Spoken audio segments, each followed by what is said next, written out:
আসসালামু আলাইকুম প্রিয় মুসলিম ভাইরা, আপনারা সবাই কেমন আছেন? আশা করি ভালো আছেন। তো আজকে আমরা কথা বলবো নামাজের ফজলত নিয়ে। তো চলুন শুরু করা যাক। নামাজ শুধু রুকু আর সেজদা নয়, এটা বান্দার আত্মা আর আল্লাহর মাঝে একটি অদৃশ্য কিন্তু দৃঢ় সম্পর্ক। প্রতিটি তাকবীরে আল্লাহর প্রশংসা, প্রতিটি সিজদায় আত্মসমর্পণ। নামাজ আমাদের ক্লান্ত হৃদয়ের প্রশান্তি, এটি দুশ্চিন্তা থেকে মুক্তির পথ। জীবনের ব্যস্ততা, হতাশা আর অন্ধকারে যখন কিছুই ঠিকঠাক মনে হয় না, তখন এই 5 ওয়াক্ত নামাজ আমাদের আলোর পথ দেখায়।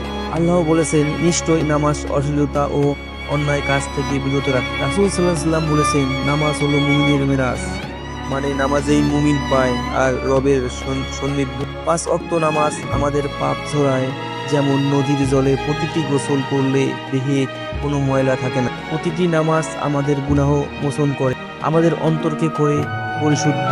নামাজ শেখায় শুধু সময়ের মূল্য, শৃঙ্খলা আর আত্মনিয়ন্ত্রণ। এবং সবচেয়ে বড় কথা, নামাজ শেখায় বিনয়, শেখায় মাথা নিচু করে বলতে, হে হে আল্লাহ, আমি তোমারই বান্দা। কিয়ামতের দিন আমাদের সর্বপ্রথম প্রশ্ন হবে নামাজ নিয়ে। যদি নামাজ ঠিক থাকে, বাকি সব ঠিক হবে, আর যদি নামাজ নষ্ট হয়, তবে বাকি সবই ঝুঁকির মুখে। তাই আসুন, নামাজকে অবহেলা নয়, ভালোবাসা দিয়ে আঁকড়ে আঁকড়ে ধরি। কারণ নামাজ শুধু দায়িত্ব নয়, এটা আমাদের জীবন, আমাদের আত্মা, আমাদের জান্নাতের চাবি। তো ভাই, ভালো থাকবেন। আসসালামু আলাইকুম ওয়া রাহমাতুল্লাহি ওয়া বারাকাতুহু।